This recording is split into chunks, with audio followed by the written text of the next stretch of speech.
बुकी भी गाड़ी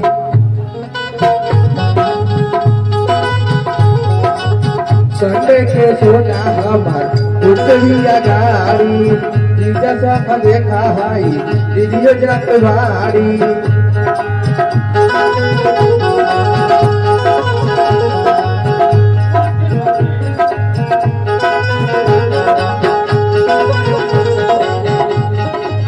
संडे के सोना हमार बुकवी गाड़ी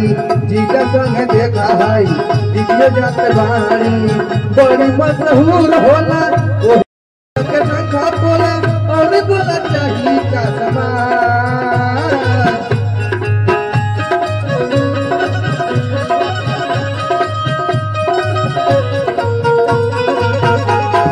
चोरी हरियर काली ये रे सवार का पहिरी के नाच समाचा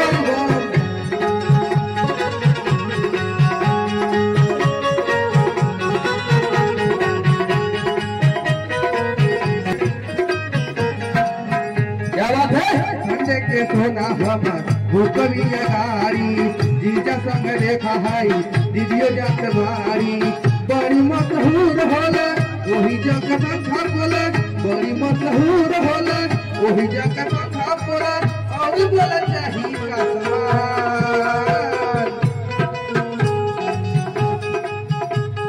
चोरी हरियर काले ये रे सवार का